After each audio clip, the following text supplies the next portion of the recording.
सहनावतु सहनौ भुनक्तु सह वीर्यं करवावहै तेजस्विनावधीतमस्तु मा विद्विषावहै। ओम शांति शांति शांति। 14मो श्लोक।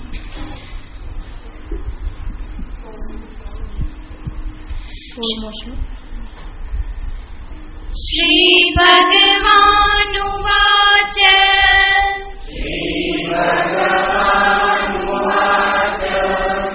आब्रह्म भुवनान् लोकाः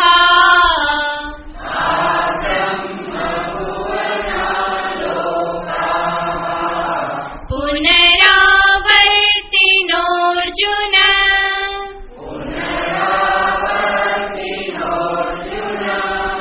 मामुपेत्य तु कौन्तेय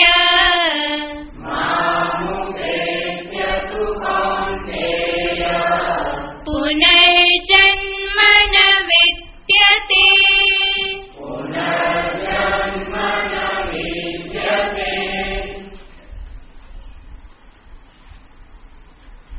15वां और 16वां श्लोक में भगवान पुनर्जन्म के दुख और पुनर्जन्म के कारण और पुनर्जन्म से मुक्त होने के साधन ये तीनों को बताए। पुनर्जन्म दुखालयम अशाश्वतम इस प्रकार कहे। जन्म लेना दुख का आरंभ है, उसके बाद दुख का जो परंपरा चालू रहती है और मरण के साथ भी दुख समाप्त नहीं होता। मरण तो एक प्रकार की ब्रेक है, जैसे सो जाते हैं तो जो प्रॉब्लम्स रहते हैं फिर जगने के बाद वो प्रॉब्लम को डील करना पड़ता है। इस प्रकार मरण एक ब्रेक है। मरण के बाद जो कर्म पहले हम किए थे वो कर्म का फल को फिर फेस करना पड़ता है, तो पुनर्बार जन्म लेना पड़ता है। फिर वही कर्म, वही सुख दुख का संसार, वही राग द्वेष, तो फिर मरण, फिर जन्म, पुनर्वशम आपद्यते में। यमराज जिस प्रकार कहे कि ये लोग बार बार मेरे बस में आते हैं, क्यों? कर्म को दूर करने के लिए प्रयत्न नहीं करते। अगर आप जन्म मरण चक्र से बचना चाहते हो तो केवल एक ही उपाय है, कर्म से मुक्त हो जाओ। और कर्म से मुक्त होने के लिए उपाय है ज्ञान प्राप्त करो, क्योंकि मिथ्या ज्ञान संसार का कारण है। मिथ्या ज्ञान दोष, प्रवृत्ति, जन्म, दुख, ये परंपरा है। मिथ्या ज्ञान का अर्थ है अपने को जीव मानना। जब आप अपने को जीव अल्प मान लिया तब राग द्वेष से मुक्त नहीं हो सकते। चाहोगे अगर कुछ मुझे मिल जाएगा तो मैं सुखी बन जाऊंगा, बड़ा बन जाऊंगा, एक्सेप्टेबल बन जाऊंगा, तब जो सामग्री को लेकर, जो पदार्थ को लेकर आप अपने को बड़ा बनाना चाहते हो, वो पदार्थ के प्रति आपका झुकाव हो जाएगा, तो आप फिर कर्म बंधन में आ जाओगे। राग हो जाने के बाद कर्म करने की इच्छा, फिर कर्म होगा तो कर्म का फल रूप से पुनर्जन्म हो तो दुख। तो मिथ्या ज्ञान दोष का अर्थ है राग द्वेष के कारण प्रवृत्ति निवृत्ति से पुण्य पाप से पुनर्जन्म से फिर दुख। तो ये दुख को दूर करना हो तो कर्म को टालना होगा। कर्म को टालने के लिए राग द्वेष से मुक्त होना होगा। राग द्वेष से मुक्त होने के लिए मिथ्या ज्ञान से मुक्त होना होगा। तो मिथ्या ज्ञान को दूर करने के लिए ज्ञान के लिए प्रयत्न करो, राग द्वेष से मुक्त होने के लिए प्रतिपक्ष भावना करो, प्रवृत्ति निवृत्ति से मुक्त होने के लिए कर्म संकोच करो। और पुनर्जन्म को टाल तो नहीं सकते, लेकिन पुनर्जन्म प्राप्त होने के बाद भी जो प्राप्त हो गए उसको स्वीकार करने के लिए भक्ति भाव रखो। तो ये भक्ति भी हो, कर्म में संकोच हो, राग द्वेष को दूर करने के लिए प्रतिपक्ष भावना हो, और मिथ्या ज्ञान को दूर करने के लिए विचार हो। ये सब मिलाकर जब करेंगे वो कंप्लीट पैकेज है, तब जाकर दुख से मुक्त हो सकते हैं। तो वहां दृष्टि को आकर्षित करने के लिए भगवान कहे दुखालयम अशाश्वतम। फिर कहे जो ब्रह्मलोक तक भी पहुंच जाते हैं उनको फिर वापस आना ही पड़ता है, पुनरावर्तिनोर्जुन। ये सब पुनरावर्ती है, जाओ तो वापस आना ही पड़ेगा। कभी ऐसे नहीं होगा कि ब्रह्मलोक आप गए और वहां ही रह गए, हो भी सकता है। ब्रह्मलोक में अगर आपको उपनिषद जन्य ज्ञान प्राप्त हो गया तो फिर पुनर्जन्म लेना नहीं पड़ेगा, लेकिन वहां जाकर जो करना चाहते हो अभी करो। वहां ब्रह्मलोक तक जाओगे, फिर वहां वेदांत श्रवण करोगे, फिर ज्ञान निष्ठा को प्राप्त करोगे, तो मोक्ष को प्राप्त करोगे। जब सामने ही है उसको छोड़ना क्यों, पोस्टपोन करके अनिश्चितता में जाना क्यों। तो ब्रह्मलोक प्रायतः ब्रह्मलोक जो जाते हैं प्रायतः वो वापस ही आ जाते हैं। कोई होंगे एक दो, कुछ होंगे जो कि ब्रह्म के साथ मोक्ष को प्राप्त कर लेते हैं। जैसे शास्त्र में कहा गया कि ब्रह्मलोके तु परांत काले परामृता परिमुच्यन्ति सर्वे। जो संन्यास योग को प्राप्त करके यहाँ ज्ञान निष्ठा को प्राप्त नहीं कर पाए, अपरोक्ष ज्ञान को प्राप्त नहीं कर पाए, तो वो ब्रह्मलोक जाते हैं और ब्रह्मलोक में ब्रह्मा जी के द्वारा उपदिष्ट होकर वहां फिर ज्ञान निष्ठा को प्राप्त करके ब्रह्मा जी के साथ मोक्ष को प्राप्त कर लेते हैं। लेकिन वो बहुत दुरूह है, इसलिए अभी इसी लोक में इसी शरीर में रहते हुए ही आप ज्ञान को प्राप्त करने के लिए प्रयत्न करो। अगर नहीं करोगे तो कब तक आप भटक जाओगे कोई ठिकाना नहीं। उसको बताने के लिए उत्तर श्लोक कहते हैं ये संसार का सत्यता क्या है। ये संसार जिस प्रकार आप देख रहे हो इतना ही नहीं, इसके काल देश ये सबको आप सीमित नहीं कर सकते, अचिंत्य रचना रूप है।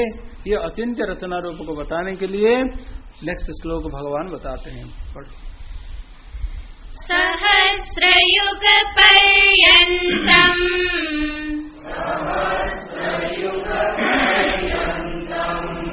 अहर्यत् ब्रह्मणो विदुः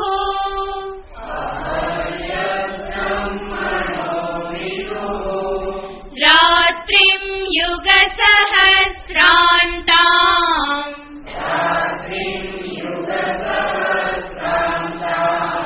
ते होरात्रविदो जनाः।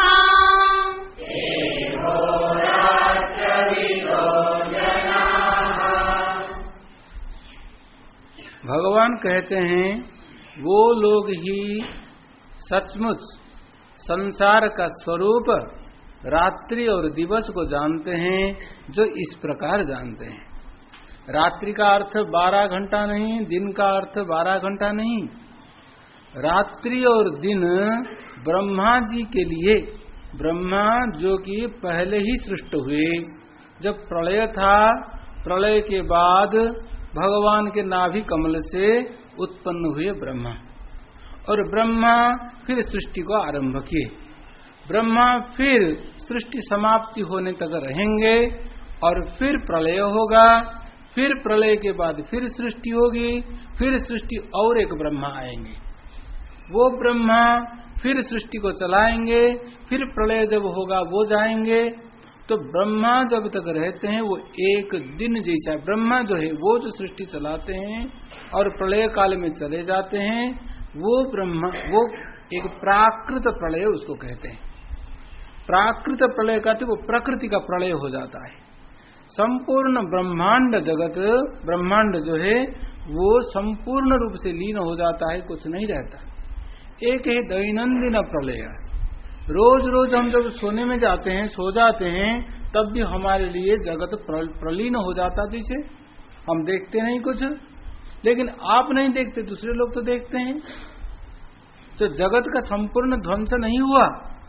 जगत जब कोई भी जीव कुछ भी नहीं देखते, उस प्रकार स्थिति को कहते हैं महाप्रलय, प्राकृत प्रलय। वो प्राकृत प्रलय होने तक ब्रह्मा रहते हैं, लेकिन ब्रह्मा के लिए भी दिन रात होता है। वो भी ब्रह्मा के 100 साल वो जीते हैं, उनके लिए एक दिन एक रात का इयत्ता परिमाण क्या है वो बताते हैं। सहस्र युग पर्यंतम, युग ये 4 युग को मिलाकर एक युग कहेंगे। सत्य युग, त्रेता, द्वापर और कली, ये चारों को मिलाएंगे तो एक युग चतुष्टय है ये युग। ऐसे 1000 युग जब हो जाते हैं तब वो एक दिन होता है ब्रह्मा के लिए, ब्रह्मा के लिए एक दिन। और ये जो त्रेता, सत्य, त्रेता, द्वापर, कली, इसमें भी काल का व्यवधान है। कलियुग का जितना परिमाण, जितना उसके कितने वर्ष होते हैं, उसका 2 गुना है द्वापर, द्वापर का 2 गुना है त्रेता, त्रेता का 2 गुना है सत्य। इस प्रकार है, सोच भी नहीं पाएंगे कितने साल, 1000 साल नहीं, लाखों साल नहीं, billions and trillions of years. फिर वो तो हुआ एक युग का, और एक युग इस प्रकार 1000 मल्टीप्लाइड इंटू 1000, उसमें फिर 3 शून्य लगाओ, उतने साल तक जो है जो समय है वो समय होता है एक दिन ब्रह्मा जी का। और फिर एक दिन हो जाने के बाद फिर वो सो जाएंगे, रात्रि हो जाएगी, तब फिर प्रलय हो जाएगा, और फिर वो जब जगेंगे फिर सृष्टि। इस प्रकार सृष्टि प्रलय 100 साल, ब्रह्मा जी के 100 साल तक चलता रहेगा। और ब्रह्मा जी का 100 साल चलेगा, ब्रह्मा जी का 1 साल कितना हुआ अभी समझ गए आप, उसके 100 साल, उसके बाद महाप्रलय आएगा। महाप्रलय आने के बाद ब्रह्मा जी का फिर वो नए ब्रह्मा जी आएंगे, पोर्टफोलियो चेंज हो जाता है, तब इस प्रकार करोड़ ब्रह्मा आकर चले गए, करोड़ों ब्रह्मा, 1-2 नहीं। तो सोचो ये जगत का विस्तार कहां तक है। ऐसे जगत में हम जी रहे हैं, 100 साल, 80 साल, 50 साल, वो कुछ भी नहीं है, वो बुलबुला जैसे भी नहीं है। ये कीड़े जो मरते हैं, जन्म होते हैं, मरते हैं, एक दिन में उनका लाइफ साइकिल कंप्लीट हो जाता है। हम सोचते हैं कि ये सब कितने हीन जीव है, एक दिन भी जीते नहीं। अब ब्रह्मा हमको क्या सोचते होंगे ब्रह्मा के दृष्टि से हम क्या होते होंगे, वो भी हमको ऐसे ही सोचते होंगे कि कीड़े से भी ही नहीं, कीड़े तो उनको दिखते भी नहीं होंगे। ये मनुष्य वैसे, आप कितना गर्व करते हो कि 50 साल हो गया, हम ये संसार में आए, हम ये कर लेंगे, वो कर लेंगे, दुनिया में हम अपना छाप छोड़कर चले जाएंगे। छाप कितने लोग छोड़ के चले गए, अभी छाप है ही नहीं। आप जो छोड़ के जाओगे वो भी नहीं रहेगा। प्रयाता पांशुवत भूपाहा, पांशु कहते धूली, धूली जैसे बड़े बड़े महाराज लोग चले गए, बड़े बड़े राजा लोग धूली, पांशुवत भूपाहा प्रयाता याता सर्ग परंपरा। सृष्टि प्रलय इस प्रकार परंपरा कब से चालू है और वो कितने चले गए। का धृति मम जीवन है, आपके जीवन में क्या ठिकाना है। फिर भी हम कितना गर्व करते हैं, कितना राग द्वेष करते हैं, सोचते हैं कि हम सब कुछ है, और हमारे जीवन के लिए दुनिया को डुबाने के लिए भी तैयार हो जाते हैं कि अगर दुनिया नष्ट हो जाए तब भी कोई बात नहीं, मुझे तो जिंदा रहना है, मैं तो बना रहूंगा। आप कब तक बना रहोगे। ये शरीर का कोई भी ठिकाना नहीं, इसका कोई कुछ है ही नहीं, गिनती ही नहीं है। ये दिखाने के लिए भगवान कहते हैं कि ये ब्रह्मा के सहस्त्र युग पर्यंत एक दिन है और ब्रह्मा के एक दिन युग सहस्त्र रात्रि भी, रात्रि में युग सहस्त्रांतम, इस प्रकार जो समझते हैं वो रात और दिन को ठीक ठीक समझते हैं। ते अहोरात्र विदो जना, अर्थात जो विस्तार रूप को देखते हैं जगत का, व्यापक रूप को देखते हैं और उसमें अपने को प्लेस करते हैं। आप सोचो, हम यहाँ बैठे हैं, हमारा क्या स्वरूप है? हम सोचते हैं कि यही दुनिया है, लेकिन ये गांधीनगर भी कुछ भी नहीं है। ये भारत भी के एशिया के एक अंश है और वो भी महादेश जो है वो पृथ्वी के एक अंश है। पृथ्वी कुछ भी नहीं है, सोलार सिस्टम भी कुछ नहीं, उसके ऊपर आप गैलेक्सी सोचोगे, मिल्की वे सोचोगे, तो उसके दृष्टि से पृथ्वी का क्या है? पृथ्वी ही एक धूली जैसे है। और पृथ्वी में फिर हम एक देश के एक अंश, एक कोने में बैठे हैं, तो हमारा क्या स्वरूप है? ऐसे विस्तार को देखोगे तो ये देह के साथ जो अभिमान है वो छूटने लगेगा। हम अपने जीवन को इतना प्रधान मान लेते हैं, अपने शरीर को सब कुछ मान लेते हैं, वो कुछ भी नहीं है। ये शरीर तो किसी भी प्रकार से जाने वाला है। अगर आप देखो, सोचोगे आप जब छोटे थे आपका शरीर किस प्रकार था और एक साल के बाद किस प्रकार हुआ, अगर उसको आप फास्ट फॉरवर्ड करके देखोगे तो 25 साल, 30 साल, 50 साल में कितना परिवर्तन हो गया। और 25-30 साल का आगे सोच लो क्या हो जाएगा। और उसके बाद एक टाइम आएगा ये शरीर काम नहीं करेगा। आपको जो सुख दुख भोगने के लिए शरीर दिया गया है वो सुख दुख के लिए ये साधन ही नहीं रहेगा। जब साधन ही नहीं रहेगा उसको छोड़ना पड़ेगा। अपने मृत्यु को आप सोच लो, देख लो, विचार कर लो।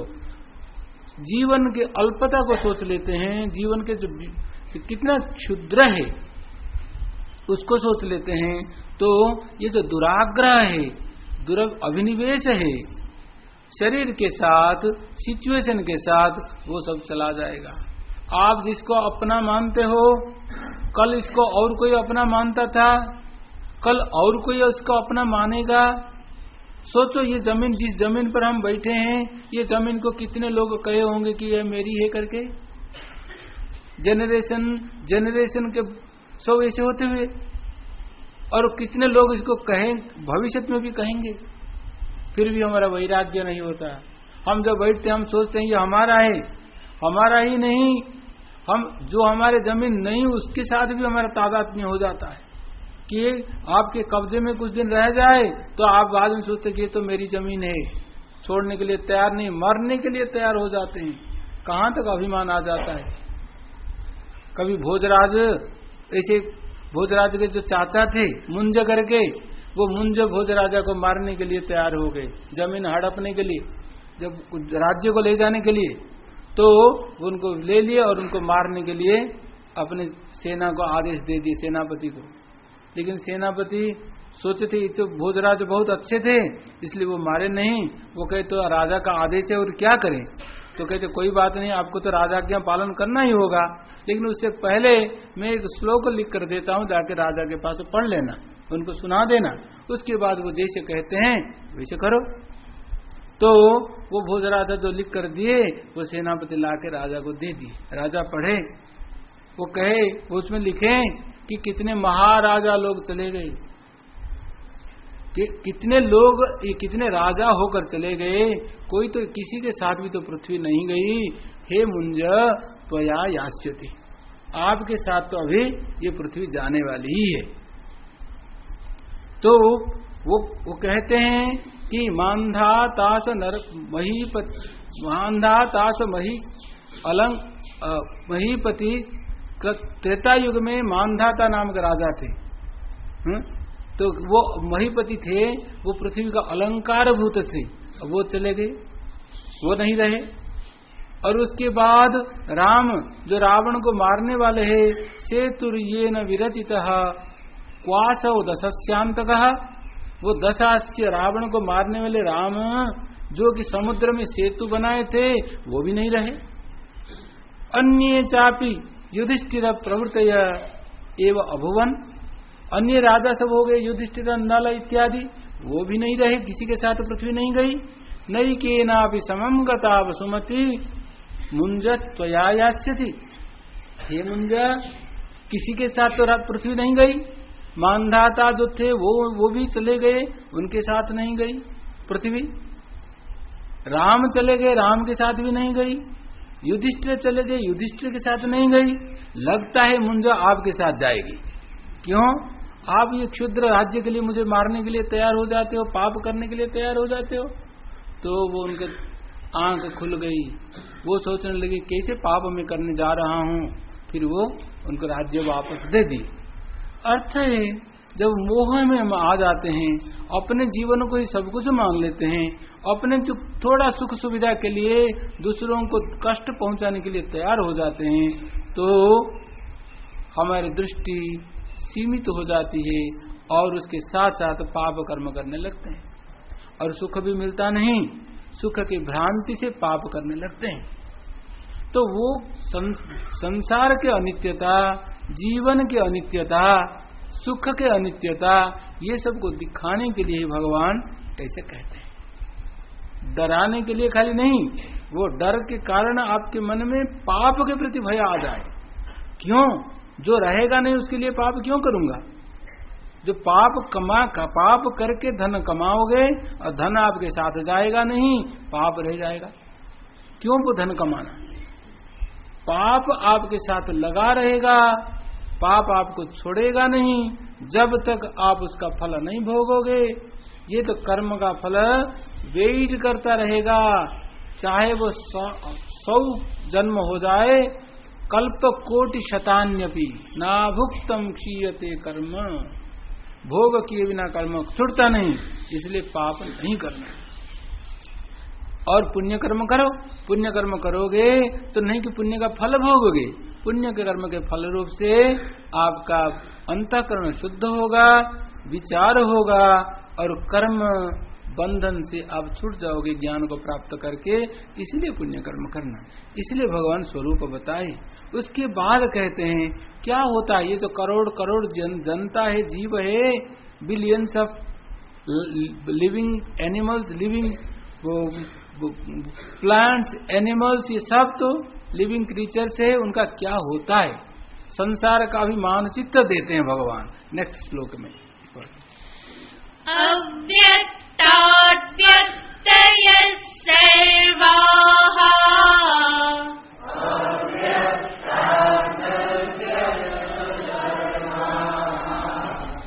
अव्यक्ताद्व्यक्तयः सर्वाः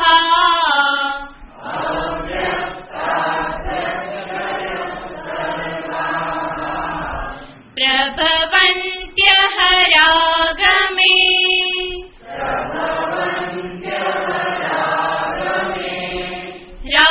रात्र्यागमे प्रलीयन्ते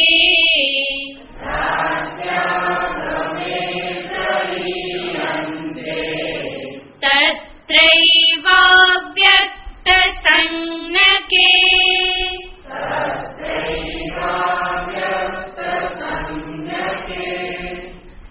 अव्यक्तात् व्यक्तयः सर्वाः। व्यक्त का अर्थ जो इंद्रिय गोचर है, जीव जितने इंद्रिय गोचर होते हैं, जिसको हम देखते हैं और कुछ हम खाली आंख से नहीं देख पाते, माइक्रोस्कोप के द्वारा देख सकते हैं, लेकिन वो सब के सब व्यक्त ही है, जो बाह्य साधन के द्वारा ज्ञात हो जाते हैं, वो सब व्यक्त है। शास्त्र में कहा गया अनेक प्रकार 84 लाख योनि है, 84 लाख प्रकार के जीव है इसी पृथ्वी पर। लेकिन और कोई लोग हैं, भूर्भुवः स्वः, ये सब लोग में अन्य प्रकार जीव है।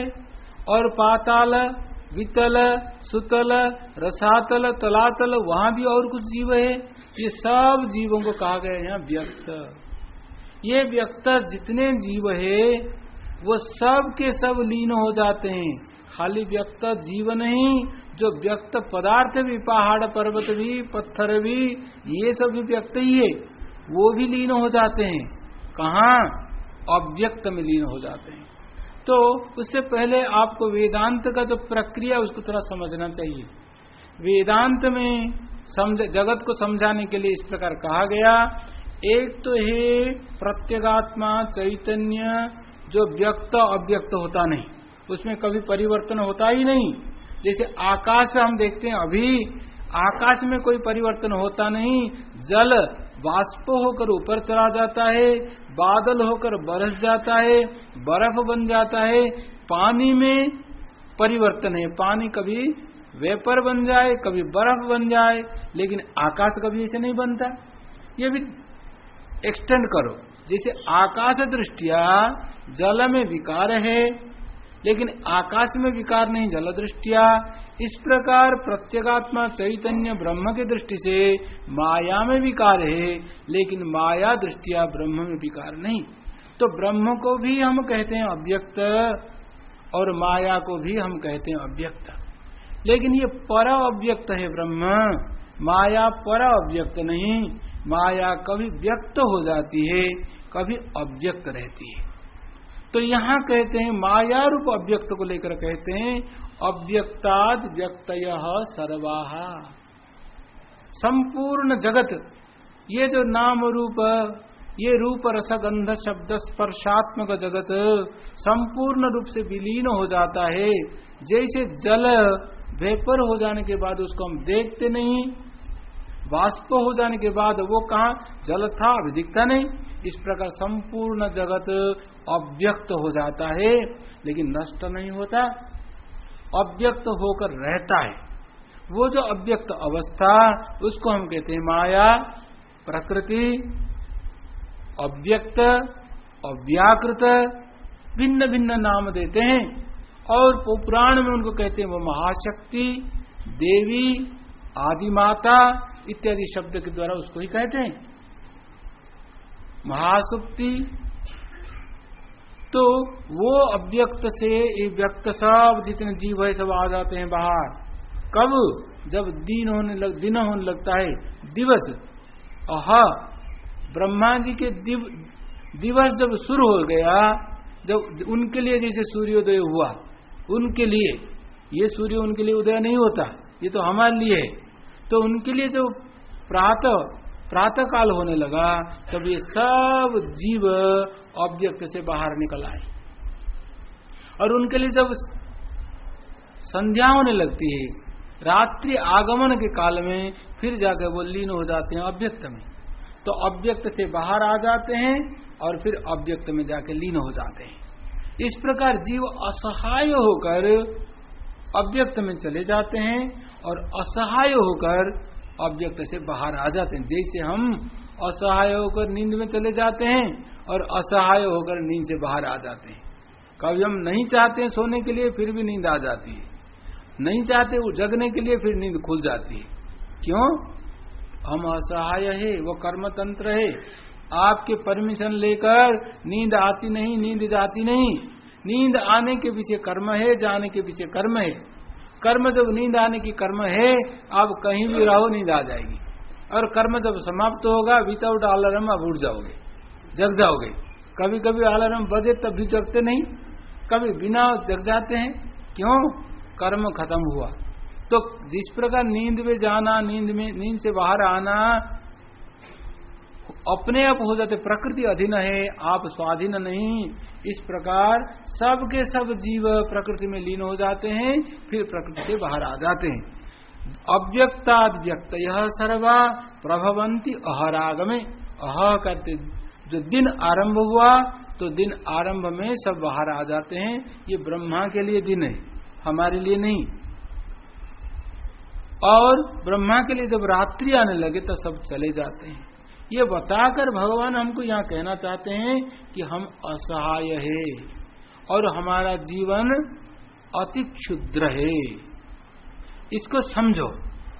लेकिन आपका शरीर क्षुद्र है, आपका लाइफ स्पैन क्षुद्र है, आपकी आत्मा नहीं। आत्मा तो ये ब्रह्मा के दिन रात 1000 साल तक, ब्रह्मा जी के लिए 1000 साल तक जो दिन रात होते रहते हैं, वो सबका अधिष्ठान है आपकी आत्मा। वो आत्मा में 1000 करोड़ ब्रह्मा आकर चले गए, जो ब्रह्मा के लिए आत्मा है वो आपके लिए भी आत्मा है। करोड़ ब्रह्मा जहां आकर चले गए, वो उसका अधिष्ठान रूप जो आत्मा वो आपकी आत्मा है। आप केवल शिफ्ट कर दो अपने अटेंशन, आप वो आत्मा को अहम रूप से समझ लोगे तो आप सबसे अधिक व्यापक हो, और शरीर को अहम मान लोगे तो आप कीड़े से भी छोटे हो। ऐसे समझ लेंगे तो अपने आप मन शरीर से हटकर आत्मा की ओर जाने लगेगा, आत्मा का स्वरूप को समझने के लिए प्रयत्न करेगा। शरीर के साथ इतना तादात्म्य संबंध नहीं होगा, शरीर को लेकर कॉम्प्लेक्स नहीं। क्या होता है, सबके शरीर एक जैसा है, एवरीबडी इज पिंक इनसाइड, मतलब चमड़ी अगर उखाड़ दिया जाएगा तो सबका मांस एक जैसा ही है, सबके अंदर वही खून है, वही हड्डी है, वही मज्जा है, और चमड़ी का भी जो रंग है ना वो तो एपिडर्मिस तक ही है, उसके अंदर नीचे भी नहीं है। Really it is skin deep, उससे अतिरिक्त कुछ है ही नहीं। और आप जिस प्रकार के मांस का पुतला हो, दूसरे को वही है। आपके अंदर जैसे मलमूत्र भरे हुए हैं, दूसरे के अंदर वैसे ही है। चाहे वो राजा हो, चाहे वो देवता भी हो, शरीर तो एक जैसा ही है। शरीर में फर्क जो है केवल बाहर बाहर थोड़ा फर्क है, लेकिन वो फर्क, वो भेद को लेकर जो सामान्य रूप को हम क्यों भूलेंगे। अगर सामान्य रूप का आप समझ लोगे तो कहीं महत्व बुद्धि नहीं होगी। ये सुंदर है, ये असुंदर है, ये तो दृष्टिकोण मात्र है, दृष्टि है। The beauty is in the I of the beholder. जो देख रहा है उसको सुंदर लग रहा है, वस्तुतः सुंदरता कुछ भी नहीं, असुंदरता कुछ भी नहीं। कोई एक बच्चे को कह दिए सुंदर, माँ के लिए तो बच्चा हमेशा सुंदर ही है, चाहे दूसरों के लिए बंदर जैसा हो, तो वो माँ के लिए कहते हैं कितना सुंदर बच्चा है मेरा। क्यों? क्योंकि वह प्रेम है। जहाँ प्रेम है वहाँ सुंदरता है, प्रेम ना हो तो सुंदरता नहीं। तो ये जो सुंदरता है ये तो आपके बाहर की दृष्टि है, ये इम्पोजिशन है, ये अध्यास है, वस्तुतः कुछ भी नहीं। वस्तुतः तो वही रक्त मांस अस्थि का ये एक पुतला है। तो उसको देखेंगे तो एक शरीर में अधिक तादात्म्य संबंध नहीं होगा, समभाव आ जाएगा। और उसके इसका इतने आप देख लोगे तो उसके पीछे आप देखोगे कि ये शरीर भी क्या है। कभी एक भ्रूण रूप से रहा था, अभी इतना बड़ा शरीर बन गया, फिर जब वृद्ध हो जाओगे तो शरीर संकुचित हो जाएगा, मरने के बाद उसको जला देंगे या गाड़ लेंगे तो फिर मिट्टी में मिल जाएगा। फिर इसका तो क्या परिणाम है? परिणाम था अन्न से उत्पन्न हुआ, फिर अन्न में जाके लीन हो जाएगा। ये अन्नमय कोश है, अन्न में लीन हो जाएगा, अन्न से उत्पन्न हुआ। ना आपके शरीर, सबके शरीर वही है। तो क्या फर्क पड़ता है? तो ये दृष्टि को व्यापक बनाओ। शरीर का पूर्वावस्था को सोचो, उत्तरावस्था को सोचो, और मध्यवर्ती अवस्था को आप पूर्व और उत्तर अवस्था के बीच में देखो, तो उसमें आसक्ति नहीं होगी। अव्यक्तादीनि भूतानि व्यक्त मध्यानि भारत अव्यक्त निधनान्यव तत्र का परिदेवना। आप द्वितीय अध्याय में देखा, जन्म होने से पहले आप अव्यक्त, शरीर अव्यक्त था, मरने के बाद फिर अव्यक्त हो जाएगा, बीच में थोड़े दिन के लिए वो व्यक्त हुआ है। हे अर्जुन, इसके लिए आप इतना क्यों शोक कर रहे हो? चाहे वो भीष्म का शरीर हो, द्रोण का शरीर हो, चाहे वो दुर्योधन का शरीर हो, या किसी का भी शरीर हो, बीच में कुछ दिन के लिए व्यक्त। आप कितने भी बचा बचा के रखो, वो तो नष्ट होने वाला ही है, बचा के रख ही नहीं सकते। शरीर तो शीर्यमान स्वभाव है, और आत्मा मर ही नहीं सकती। आत्मा में नाश नहीं, शरीर में नित्यता नहीं, किसके लिए शोक कर रहे हो? तो शरीर की अनित्यता को देखने के लिए ये सब प्रक्रिया बताए जाते हैं। तो केवल आपके शरीर नहीं, पृथ्वी देवी का शरीर जो है पृथ्वी, ये भी नष्ट हो जाएगी। वरुण देवता का जो शरीर है जल, वो भी नहीं रहेगा। वायु देवता का जो शरीर है वायु, वो भी नहीं रहेगा। तो दिग देवता का जो शरीर है आकाश, वो भी नहीं रहेगा। ये सब हमारे शरीर जिस प्रकार नाशवान है, इस प्रकार ये लोगों का शरीर भी नाशवान है, सब के सब अव्यक्त में लीन हो जाएंगे। और जब वो लोगों का जीव शरीर नष्ट होने वाला है, हमारा शरीर का क्या ठिकाना। और ये शरीर को लेकर इतना आप सोचते हो, जब आप ऐसे देखने लगोगे तो शरीर के प्रति आपका तुच्छ भाव आ जाएगा। जैसे हमारे सिर में से एक बाल गिर जाए तो हमको इतना कोई चिंता नहीं होती, क्योंकि हम जानते हैं कि तो इसे तो बहुत गिरते रहेंगे। एक पत्ता अगर वृक्ष से गिर जाए तो वृक्ष के लिए कोई चिंता नहीं, क्योंकि वृक्ष जानते, वृक्ष के लिए अगर वृक्ष में ज्ञान हो तो समझेंगे एक पत्ता कुछ भी नहीं है। इस प्रकार जब हम समझेंगे ये शरीर कुछ भी नहीं है, करोड़ शरीर प्राप्त किए, करोड़ शरीर प्राप्त करेंगे, बीच में एक शरीर चला गया तो क्या हो गया। तो शरीर के साथ जो अभिनिवेश होता है, ये शरीर सब कुछ है, ये शरीर के साथ जुड़े हुए जो लोग है वही सब कुछ है, और उनके लिए ही हमको जीना है मरना है, ऐसे नहीं सोचेंगे। उससे अतिरिक्त कुछ है सत्ता, वो सत्ता को समझने के लिए प्रयत्न करेंगे। उसके लिए भगवान यहाँ बताते हैं अव्यक्त व्यक्त अव्यक्त, इसके परंपरा को अव्यक्ताद व्यक्तया सर्वा प्रभवंती हरागमे, फिर रात्रियागमे प्रलीयन्ते। जैसे रात्रि आ गई सब के सब जगह लीन हो जाते हैं। और कैसे? तत्रैव अव्यक्त, किस कहाँ? तत्रैव, जहां से उत्पन्न होकर आए वहीं पर चले जाते हैं। जैसे जितने जल हम देखते हैं वो समुद्र से आए और फिर समुद्र में चले जाते हैं, समुद्र से जल आए समुद्र में जाकर लीन हो जाता है। इस प्रकार जितने जीव उत्पन्न हुए सब अव्यक्त से आए फिर अव्यक्त में चले गए, लेकिन हम चाहते हैं कि वो हमारे पास बने रहे। कोई अगर मर गया तो हम सोचेंगे हमारा था मर गया, आपका था कहाँ? वो तो अव्यक्त से आया था, अव्यक्त में चला गया, जिसका था वो वापस ले गया, और आप बीच में दुखी हो रहे हो कि हमारा था चला गया करके। आपका था कहाँ? आपका अगर होता तो आप दुख व्यक्त करते। जैसे किसी आप उधार लिया कोई सामान और वो वापस मांगे तो आपको देना चाहिए या नहीं?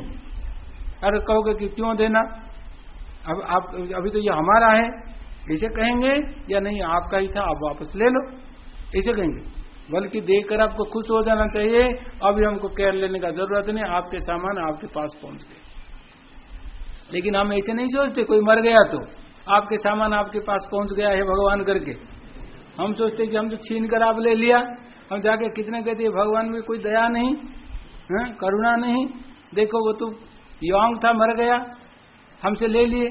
तो हमसे ले लिए कि उनका था, उनको वो ले लिए, उनको अच्छी तरह पता है कितने दिन तक उसको रहना था। लेकिन हमारे तादात्म्य संबंध के कारण, आसक्ति के कारण, मोह के कारण हमको लगता है कि भगवान अन्याय कर रहे हैं, भगवान में कोई दया धर्म नाम का चीज है ही नहीं, इतने निष्ठुर है। कोई कोई तो बोलते हैं कि जब भगवान ऐसे करते हैं हम मंदिर ही नहीं जाएंगे, यहाँ तक वो आवेश में आ जाते हैं। तो कहते हम क्यों आप भगवान को स्वीकार करेंगे? अगर भगवान होते तो ये नहीं मरते, ये नहीं होता, वो नहीं होता। तो उनका तो है सब कुछ, वो जैसे कर रहे हैं आप स्वीकार करो, तो वो स्वीकार हो जाएगा। ये हम प्रक्रिया को अच्छी तरह समझेंगे तो प्रक्रिया को, इसको बार बार सोचो। अव्यक्त से आते हैं, अव्यक्त में चले जाते हैं, कोई कुछ नष्ट नहीं होता। शरीर पंचभूत था, पंचभूत में रहता है। आत्मा तो अपने स्वरूप में रहती ही है, आत्मा का कोई परिवर्तन होता ही नहीं। तो जब आत्मा में कोई परिवर्तन नहीं, शरीर में कोई परिवर्तन जो हुआ कुछ भी नहीं, वो परिवर्तन जल जैसे जल ही रहता है। तरंग चाहे नष्ट हो जाए, तरंग नष्ट होने से जल नष्ट नहीं होता। इस प्रकार शरीर नष्ट होने से आत्मा नष्ट नहीं होते, या शरीर का जो सामग्री है पंचभूत वो भी नष्ट नहीं होते। किसके लिए रो रहे हो? इसलिए भगवान अर्जुन कहते हैं तत्र का परिदेवना, इसमें शोक करने की क्या बात है? ये तो बच्चे ही रोते हैं, जो बड़े होते हैं वो नहीं रोना चाहिए, उनका स्वीकार कर लेना चाहिए। हाँ, रूप थोड़ा परिवर्तन हो गया तो परिवर्तन तो होना ही है। आपको अपने को बचा के नहीं रख सकते, दूसरे को कैसे आप बचा के रख सकते हो? तो जो उपाधि बदलते रहते हैं वो उपाधि बदलेंगे ही। उपाधि में अगर महत्व बुद्धि न हो तो उसमें परिवर्तन आएगा तो आप व्याकुल नहीं होगे, वही आप कर सकते हो। अगर उपाधि में महत्व बुद्धि हो तो परिवर्तन आने लगा तो आप व्याकुल हो जाओगे। और उपाधि में महत्व बुद्धि नहीं तो आप व्याकुल नहीं होगे। कितने लोग मरते हैं, आपको दुख होता है? नहीं। कितने बार हम सुनते हैं, हम हरिद्वार में थे, वो सामने से वो लेते जाते हैं, राम नाम सत्य है, राम नाम सत्य है। हमने कुछ नहीं, पता भी नहीं चलता था, लेकिन कोई कहे कि यह पड़ोसी महात्मा चले गए तो फिर हम तो सोचते थे, नहीं तो वो तो उसी रास्ते में ही तो गंगा जी की ओर ले जाते थे, पता नहीं चलता। तो कोई मर जाने से आपको दुख नहीं होता, जो मर गया वो अपना है ऐसे सोचने पर दुख होने लगता है। तो ये तादात्म्य संबंध को छुड़ाने के लिए आप शरीर के नश्वरता, अनित्यता और शरीर का जो आधारभूत है प्रकृति किस प्रकार परिवर्तनशील है, सब कुछ इस प्रकार इसको समझना चाहिए। वो समझाने के लिए भगवान इसको बताते हैं। आगे पढ़ो।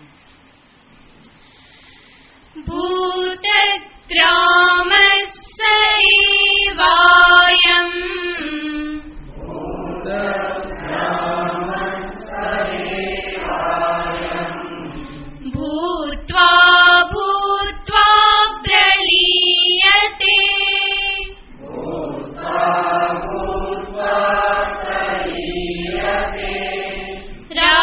रात्र्यागमे वशः पार्थ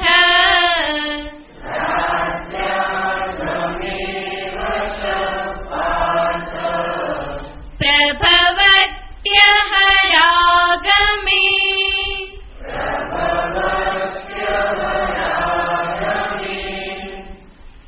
भूतग्राम का अर्थ है भूत समूह, प्राणी समूह। जितने प्राणी हैं, प्राण धारण करने वाले हैं, जो कर्म करते रहते हैं और पुण्य पाप जोड़ते जाते हैं, उसके कारण सुख दुख भोगते रहते हैं, वो सबको यहाँ कहा गया भूतग्राम।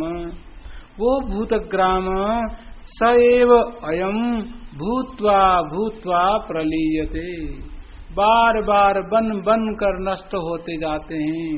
कितने बार आप मरे होंगे, कितने बार आप जन्म लिए होंगे, कितने बार आप माँ बाप भाई बहन के साथ जुड़े हुए होंगे, वो सबको हिसाब रखेंगे। तो सुभाषित में कहते हैं कि एक एक रिलेशन के लिए एक एक रेता निकाल कर रखोगे तो उतने रेता समुद्र में भी नहीं है। समुद्र में जितने रेते हैं अगर उसको लाओगे तो वो आपके जितने संबंधी हो गए वो संबंधी के बराबर नहीं होंगे। तो कितने हुए? तो वो प्राणी जात भूत्वा भूत्वा 2 बार कहकर भगवान कहना चाहते कितने बार आप जन्म लिए, मरे, कितने बार आप प्रलय में गए, फिर सृष्टि में आए, कितने बार संबंध बने, कितने बार संबंध नष्ट हुए, ये सब का कोई आपके हिसाब ही नहीं है।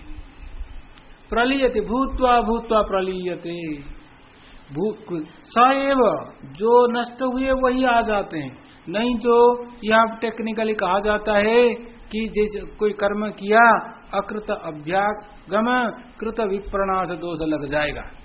मानो कि कहेंगे कोई जन्म लिया अभी और जन्म लिया पहले वो था नहीं और अभी जन्म हुआ, जन्म होने के बाद उसको दुख होने लगा, वो कोई बीमार पड़ गया तो वो अभी दुख भोग रहा है, अभी दुख भोग रहा है। उसके लिए तो पहले तो वो कर्म नहीं किया था ही नहीं, बिना कर्म दुख भोग रहा है। तो ये भगवान के राज्य में क्या सा कोई नियम नहीं है क्या? कोई अगर पाप किया उसको दुख मिला तो हम सोच समझ सकते हैं, कुछ नहीं भी किया और अभी दुख मिल रहा है, और दूसरा सुखी है वो भी कुछ नहीं किया, ये क्या है? बिना कर्म कोई सुखी कोई दुखी बन जाए तो हमको मानना पड़ेगा कि यहाँ कोई नियम नहीं है। लेकिन ऐसे नहीं हो सकता। कृत का जो कर्म किया उसका नाश नहीं होगा, कर्म का फल भोगना पड़ेगा, और जो नहीं किया उसका फल आपको मिलेगा नहीं। ये तो नियम बंधा हुआ है। तो अर्थ है जो पहले नष्ट हुआ वही बार पुनर्बार जन्म ले लेता है। जैसे हम निद्रा में जाते हैं और फिर वही आ जाते हैं, नहीं कि निद्रा से पहले आपका नाम अलग था और निद्रा के बाद आपका नाम बदल जाता है। कोई था डॉक्टर और सो जाके उठने के बाद वो इंजीनियर बन जाता है, इसे नहीं, जो जिस प्रकार था वैसे ही आ जाता है। जो संस्कार मन में थे वही संस्कार के साथ वो फिर जग जाता है। इस प्रकार जन्मांतर में भी वही जीव फिर कर्म को लेकर पुनर्शरीर धारण करता है। शरीर बदलता है, शरीर के साथ पेरेंट्स बदलते हैं, सिचुएशन बदलता है, काल देश निमित्त ये सब बदल जाते हैं, लेकिन जीव वही रहता है। कब से जीव ऐसे है? अनादि काल से। कब तक रहेगा? अनंत काल तक। तो वही चले जाते हैं और फिर वही आ जाते हैं। तो ये जब सृष्टि बनती है, ये सृष्टि कहेंगे देखो ये किस प्रकार संसार है, इतने अभी गर्मी है, इतनी ठंडी है, ये ठीक नहीं, ठीक है ऐसे नहीं कह सकते। हमारा जो कर्म है ना, वो कर्म के अनुरूप संसार बनाया गया।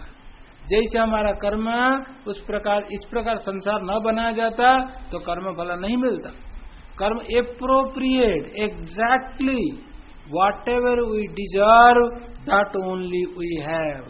भगवान में कोई पक्षपात नहीं है। वो तो जगत को अच्छा बनाना चाहते हैं, लेकिन हम ही उनको बनाने नहीं देते। हम ऐसे कर्म कर बैठते हैं, उनको मजबूर होकर जगत बनाना पड़ता है, जिसमें हमको दुख भोगना ही पड़ेगा। तो वो सद्बुद्धि देते हैं, सत्संग के द्वारा बताते हैं कि आप शुभ कर्म करो, अगले बार आपको बढ़िया जगत बना कर देंगे। तो लेकिन हम करते ही नहीं, इसलिए हम देखते हैं सब प्रकार के प्रॉब्लम सोसाइटी में। हम कहते हैं कि इस प्रकार क्यों है, ये अन्याय क्यों हो रहा है, अनाचार क्यों हो रहा है, क्योंकि हम इस प्रकार संसार के लिए ही जो कर्म चाहिए ऐसे कर्म किए थे। तो हम ही कर्म करके जगत के रूप को नियमन करते हैं। भगवान केवल कर्म फल का संबंध को जोड़ देते हैं। हम दोष नहीं दे सकते भगवान को, आप इसे क्यों बनाया। भगवान अपने मन के अनुरूप नहीं बनाते, अपने हमारे सब कर्म के अनुरूप बनाते हैं। सामूहिक कर्म सृष्टि का कारण है, सृष्टि के प्रकार का कारण है, सृष्टि के वैचित्र्य का कारण है। जो डिटेल से संसार में उसका कारण हमारा डिटेल कर्म वैचित्र्य, जगत वैचित्र्य का हेतु है। ईश्वर केवल निमित्त होकर वो संबंध जोड़ देते हैं, इसलिए उनको हम दोष नहीं दे सकते। ओके, तो वो भूत्वा प्रलीयते पुनः रात्र्यागमे अवसः पार्थ। जब रात्रि आ जाते हैं तो अवश्य होकर चले जाते हैं, और जब दिन हो जाता है अवश्य होकर वो बाहर आ जाते हैं। प्रभवती अहरागमे, अहा दिवस जब आया तब अवश्य होकर आ जाते हैं। हमारा कर्म हमको धक्का लगाकर संसार में ले आता है, और फिर जब कर्म खत्म हुआ, आप कितने भी चाहो न जाने के लिए चले ही जाओगे। काल उपस्थित हो जाता है तो कोई उसको रख नहीं सकता। अपि धन्वंतरी वैद्य किम करोति गतायुषी। धन्वंतरी वैद्य को भी ले आएंगे, जिसका आयु खत्म हो गया उसके लिए वो कुछ नहीं कर सकते। वो भी कहेंगे कि हेल्पलेस, हम कुछ नहीं कर सकते। स्वर्ग में जो है धन्वंतरी वैद्य, जो अमृत कलश को लेकर आए थे, वो भी कुछ नहीं कर पाएंगे आयु खत्म हो तो। अगर आयु बना हो है तो कोई उसको मार नहीं सकता, कोई कुछ नहीं कर सकता जब आयु है, और कोई बचा नहीं सकता जब आयु खत्म हो जाता है। ये दिखाता है कि आवश्यकता है। डॉक्टर क्रेडिट ले लेते हैं, लेकिन कर्म का तो फल को भोगना ही होता है। अगर कर्म अनुकूल नहीं है तो डॉक्टर भी कह देंगे, कोई ना कोई कारण बता देंगे, ये क्यों ठीक नहीं हुआ वो कारण बताएंगे बस। अगर हो गया तो वो कहेंगे हमारे कारण हो गया, नहीं हुआ तो कहेंगे आप में प्रॉब्लम है, तो आप ठीक नहीं किया। तो वो हमेशा सेफ रहते हैं, लेकिन वस्तुतः अपना कर्म सबके पीछे है। कर्म ही अल्टीमेटली कंट्रोल करता है। कर्मायत्त, कर्म विधि भी कर्मायत्त है। नमस्तत् कर्मभ्यः विधिरपि नैभ्यः प्रभवति। भर्तृहरि कहते हैं वो कर्म ही, नमस्कार कर्म के प्रति नमस्कार हो, जिसके ऊपर ब्रह्मा जी का भी चलता नहीं हो। ब्रह्मा जी भी कर्म के अनुरूप ही फल देंगे अलग। वो कर्म हमको अवश्य बनाकर, हेल्पलेस बनाकर, मजबूर बनाकर जन्म देता है, और कर्म फिर जन्म खत्म भी कर देता है, पुनर्जन्म के लिए ले जाता है। इतने हम आसक्त होने के लिए कोई कारण नहीं। एक बार शरीर छोड़ देंगे ना, उसके बाद भूल जाएंगे, याद ही नहीं रहेगा कुछ नहीं। अभी जिसको कहते इसके बिना जीऊंगा कैसे, रहूंगा कैसे, आप उसको याद भी नहीं करोगे। जो चले गए चले गए, उनको हम सोचते हैं कि वो तो बहुत सोचते होंगे, मिस करते होंगे, ऐसे नहीं होता है। कोई मिस नहीं करते उनको, वो दूसरे संसार में रहते होंगे, दूसरे लोगों के साथ जीते होंगे।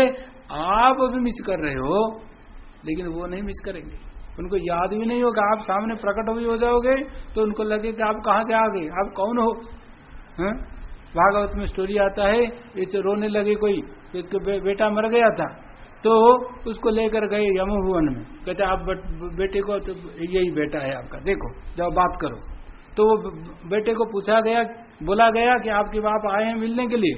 तो बोलते कौन सा बाप, मेरा तो करोड़ बाप है, उनमें से कौन सा आया है अभी। तो ये बाप सुनकर उसको वैराग्य आ गया कि मैं सोचता था कि मुझे मिस करता होगा, अभी वो पूछा कौन सा बाप है।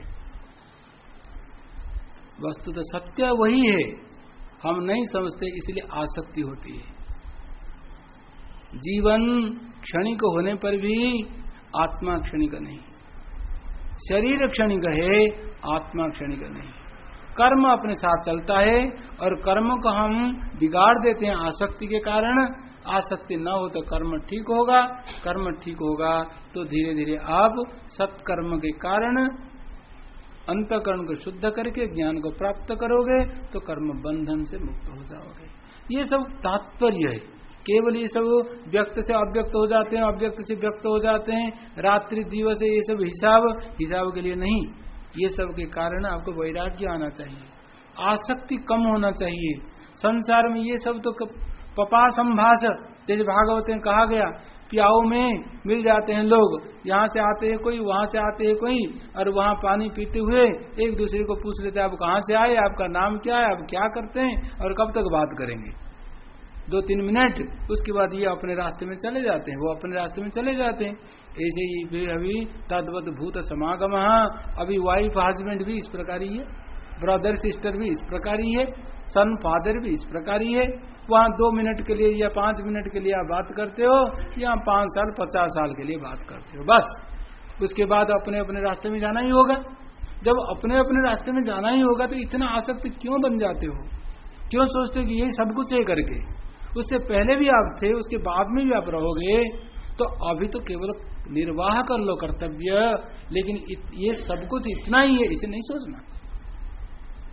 जैसे फ्लड में बाढ़ आए तो उसमें तैरते हुए सब लकड़ी आ जाते हैं, और लकड़ी साथ साथ तैरते हुए जाते हैं, और फिर भी स्रोत के कारण अलग हो जाते हैं। इस प्रकार भूत समागम, हम मिल गए अभी, फिर अपना कर्म खत्म हो गया तो हम नहीं मिलेंगे। पहले हम नहीं मिले थे क्योंकि कर्म बना नहीं था, कर्म आया तो मिल गए, कर्म खत्म हो जाएगा तो हमको मिलाकर कोई रख नहीं सकता।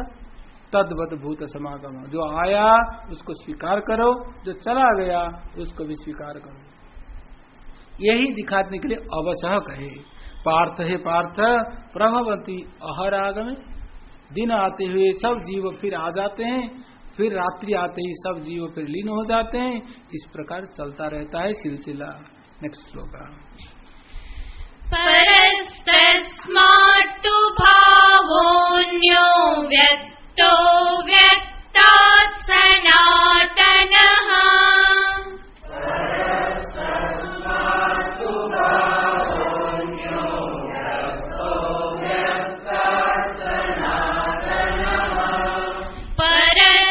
परस्तस्मात्तु भावोऽन्यो व्यक्तो व्यक्तात् सनातनः।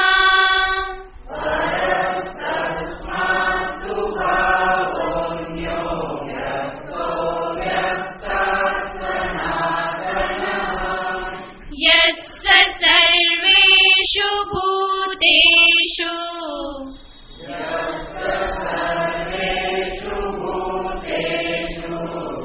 नश्यत्सु न विनश्यति।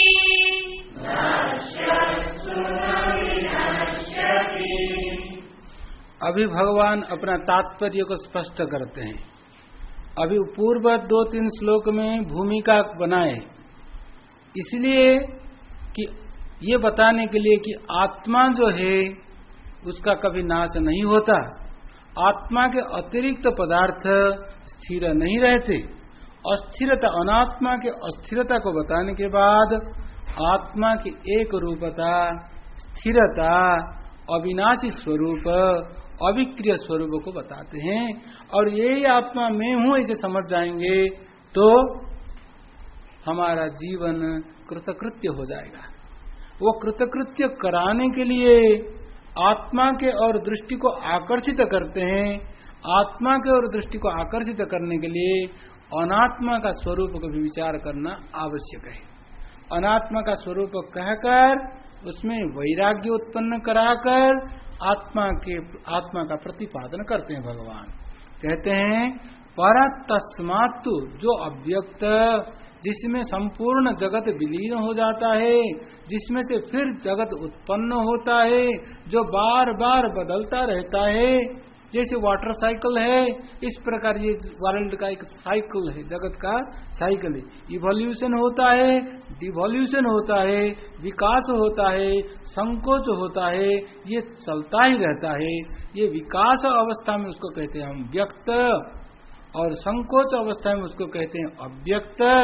वो अव्यक्त ही व्यक्त हो जाता है, फिर अव्यक्त में चला जाता है। लेकिन ये अव्यक्त से परे और एक अव्यक्त है जिसमें ये विकार नहीं आता, परिवर्तन नहीं आता, व्यक्ता व्यक्त ये बदलता नहीं, उसको कहते पर अव्यक्त।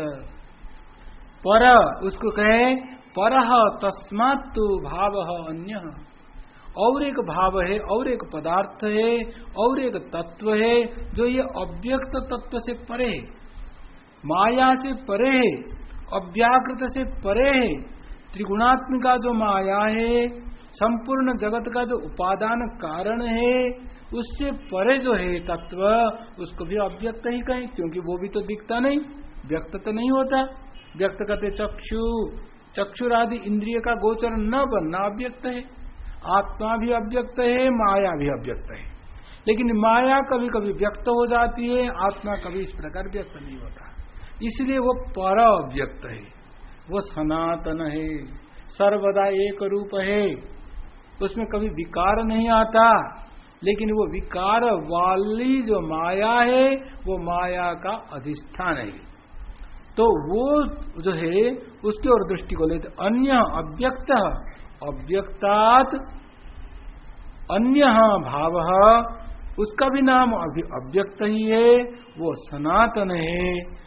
तस्मात् अव्यक्तात् परः अन्य भाव, जिसका नाम अव्यक्त ही है, लेकिन वो विशेषण जोड़ दिए सनातन, सनातन है। तो उसका तो क्या हुआ, उसका स्वरूप किस प्रकार हम समझेंगे? यह स सर्वेषु भूतेषु, वो सबके भूतों, सब भूतों में है, सब जितने जीव है, जितने पदार्थ है, सबके पीछे वो समान रूप से स्थित है। सर्वेषु भूतेषु, और ये भूत किस प्रकार है?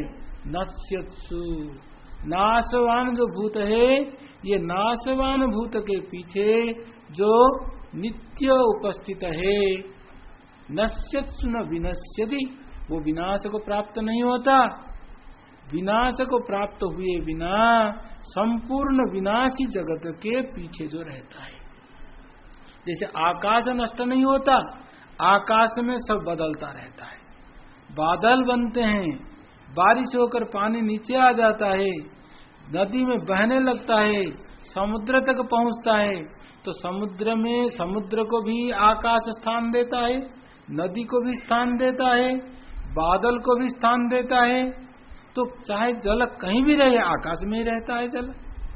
इस प्रकार माया चाहे व्यक्त रूप से रहे, अव्यक्त रूप से रहे, चाहे वो पंचभूत रूप से प्रकट हो जाए, चाहे पंचभूत बनने से पहले महतत्व अहंकार रूप से रहे, मूल प्रकृति रूप से रहे, या पंचभूत होने के बाद जीवों की उपाधि और विषय रूप से प्रकट हो जाए, सबके पीछे आत्मा समान रूप से है।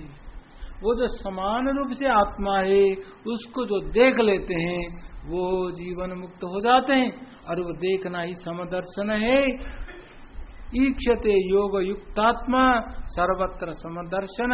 6th अध्याय में आप देखा, जो योग युक्तात्मा होते हैं वो देखते सर्वभूतस्थम आत्मानम सर्वभूतानि चात्मनि, सब भूतों के अंदर वही आत्मा को और आत्मा में ही सब भूतों को। जैसे सब तरंग जल में है और जल तरंग के अंदर है, तरंग में जल को देखना, जल में तरंगों को देखना, इस प्रकार सब भूतों में आत्मा को देखना और सब आत्मा में सब भूतों को देखना, यही समदर्शन है। यही समदर्शन का और दृष्टि यहाँ भगवान कहते हैं सर्वेषु भूतेषु नश्यसु य न विनश्यति सः सनातनः। वो सनातन है, वही आपका प्रत्येक आत्मा है, आप वो हो। ऐसे होते हुए भी हम अपने को नाशवान समझें, अल्प समझे, विकारी समझे, इसलिए भय होता है, इसलिए कंपैरिजन होता है, इसलिए इंफीरियरिटी है, इसलिए दुख है। अगर हम अपने को प्रत्येगात्मा रूप से समझ लेंगे, चाहे शरीर जो भी हो, चाहे इंद्रियां जो भी हो, आपके मन में कभी कंपैरिजन नहीं होगा, कभी छोटापन नहीं आएगा, कभी दुख नहीं आएगा। केवल प्रारब्ध क्षय तक आपको चलाना पड़ेगा। शरीर जब आपको समदर्शन को ले आ सकता है, ये शरीर में रहते हुए आप प्रत्येगात्मा को समझ सकते हो जो कि सब भूतों के पीछे है, तो वो शरीर ठीक ही है। नौका जब आपको पार पहुंचाने के लिए समर्थ है तो वो नौका ठीक ही है। तो चंदन के काट से ही बनना चाहिए, ऐसी कोई आवश्यकता है? तो चाहे चंदन की लकड़ी से बने या नीम के लकड़ी से बने, आपको वो पार पहुंचाना चाहिए। इस प्रकार ये शरीर, चाहे स्त्री शरीर हो, पुरुष शरीर हो, चाहे बाल शरीर हो, वृद्ध शरीर हो, ये शरीर में रहते हुए अगर आप समान रूप जो आत्मा है उसको समझ लेते हो तो शरीर की सार्थकता है। और शरीर में रहते हुए अगर उसको नहीं समझ पाए तो शरीर व्यर्थ गया। इसलिए शरीर को लेकर आप क्यों इतना इंफीरियरिटी सुपीरियरिटी कॉम्प्लेक्स रखते हो? उसके द्वारा ये आत्मा को समझने के लिए प्रयत्न करो। और ये जो आत्मा है सबके पीछे जो है, भूत नश्यत्सु न विनश्यति, उसको आप समझ लो। कठोपनिषद में भी वही कहे, भगवत गीता 13वां अध्याय में भगवान वही कहते हैं, यह सर्वेषु भूतेषु नश्यत्सु न विनश्यति। वो उसी अर्थ कहे, समम पश्यन्नि सर्वत्र समवस्थितम ईश्वरम न हिनस्ति आत्मनात्मानम ततो याति पराम गतिम। इस प्रकार समान रूप जो है ब्रह्म उसको देखने के लिए कहे ईश्वर शब्द के द्वारा। और निर्दोषम ही समम ब्रह्म, ऐसे भी पूर्वत्र बताया गया। यही सम रूप से जो आत्मा है, जो सबके सब में समान है, नहीं कि चींटी में आत्मा छोटी और हाथी में बड़ी, ऐसे नहीं है। आत्मा सब में समान रूप से है। जब आत्मा समान रूप से है तो हम क्यों इन्फीरियर सुपीरियर फीलिंग करेंगे? Whatever is most important is the same and whatever is least important is not the same। तो क्या हो गया? जो least important है उसमें भेद है और जो most important है उसमें अभेद है। तो अभेद को देखो तो जो भेद मूलक सुख दुख होता है, राग द्वेष होता है, वो चला जाएगा। तत्र को मोहः का शोकः एकत्वम अनुपश्यतः। एक को जब देखने लगेंगे तो वो होंगे ही नहीं। लेकिन इसको कैसे प्राप्त करेंगे, उसके लिए भगवान उपाय बताते हैं उत्तर श्लोक में।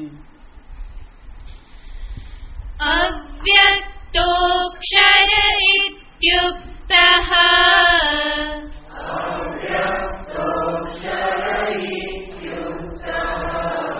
तमाहुः परमां गतिम्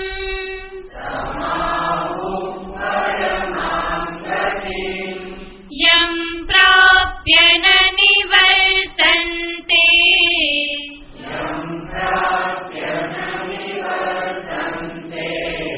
तत्धाम परमं मम।